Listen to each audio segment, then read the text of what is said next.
All right, today we're not just slogging through a math lesson. Nope, we are unlocking your secret weapon for absolutely crushing it in physics. We're talking about trigonometry. So let's just jump right in with a classic question. Imagine you're launching a ball, or maybe firing a cannon. How do you figure out the perfect angle to get the maximum possible distance? This is a core problem in physics, and believe me, by the end of this, you'll know exactly how to solve it. So what's the secret?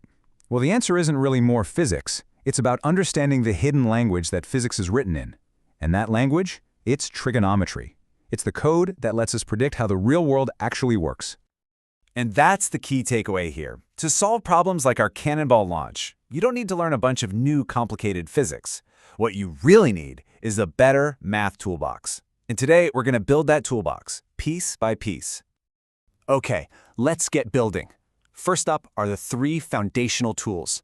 These are the absolute bedrock of our toolkit, and you're going to see them everywhere, from forces and vectors to waves and oscillations. First up is sine, which you probably remember as SOH. So sine of theta is just the perpendicular side over the hypotenuse. In the world of physics, just think of sine as your vertical tool. Anytime you need to know how much of a force is pointing up or down, sine is your best friend. Next in the kit, we've got cosine, or CAH. Cosine of theta is the base over the hypotenuse. And if sine is your vertical tool, well, cosine is your horizontal tool. It tells you how much of something is going side to side. They're the perfect pair, right? And rounding out our basic trio is tangent, the TOA part. Tangent of theta is the perpendicular divided by the base. Now this one's cool because it directly links the vertical and the horizontal. It's their ratio, which is super useful when you're trying to find the angle of a resulting force. Okay, listen up, because this next part is a non-negotiable must-have tool. This table of standard values, you just have to memorize it. I'm not kidding. Knowing these by heart will feel like a superpower. It's going to make you solve problems so much faster. Trust me on this one. So, we have our basic tools. But what happens when angles get bigger than 90 degrees? You know, when they go all the way around? For that, our toolbox needs a compass. We need a way to handle any and all directions. And we do that using quadrants. And this brings us to a brilliant little mnemonic, the ASTC rule. A lot of people remember it as all students take chemistry. It's simple. In quadrant 1, all the functions are positive. In quadrant 2, only sine is. Quadrant 3, just tangent. And in quadrant 4, only cosine. It's a cheat sheet that instantly tells you if your answer should be positive or negative. Now here's a little detail that trips a ton of people up, but it's really important for things like waves. Check this out. With cosine, a negative angle doesn't matter. The cosine function just kind of eats the negative sign. But sine is different. With sine, the negative sign pops right out front. Getting this distinction right is absolutely key. All right, we have our basic tools, we have our compass. It's time to add a power tool to the collection. Think of trigonometric identities as special attachments that let you swap out a complex equation for a much simpler one. They're perfect for when you need to find a maximum or a minimum value of something. And here it is. This is the power tool we need for our cannon problem. The double angle identity. It says that the sine of 2 times an angle is the same thing as 2 times the sine of the angle times the cosine of the angle. This right here is the key that unlocks the whole problem. And here's the big payoff. The physics formula for range has that sine of 2 theta part in it.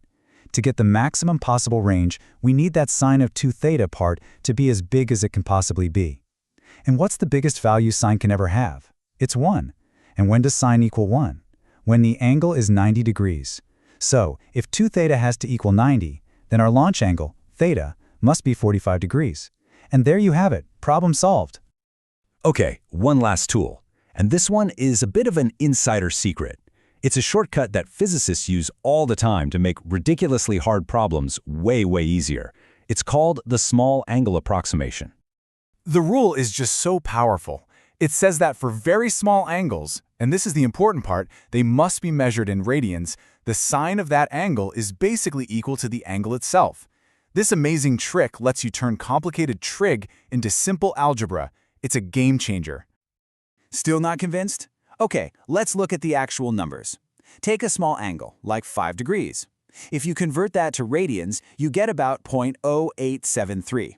Now, go ahead. Plug sine of 5 degrees into a calculator. You get 0.0872. I mean, come on. They're almost exactly the same number. See? This shortcut really works. So let's just take a breath and look at the incredible toolkit we've just put together. In just a few minutes, we've assembled a complete trigonometric arsenal designed specifically for physics. Here's the final list. You've got SOHK-TOA for breaking down vectors. You've got the standard values memorized for speed, the ASTC rule for getting your signs right every time, the sine 2 theta identity power-up for optimization problems, and the physicist's shortcut, the small angle approximation. You're fully equipped. So there you have it. The tools are officially in your hands. You now have the language to describe everything from the flight of a ball to the swing of a pendulum. The toolbox is built. The only question left is, what are you going to solve first?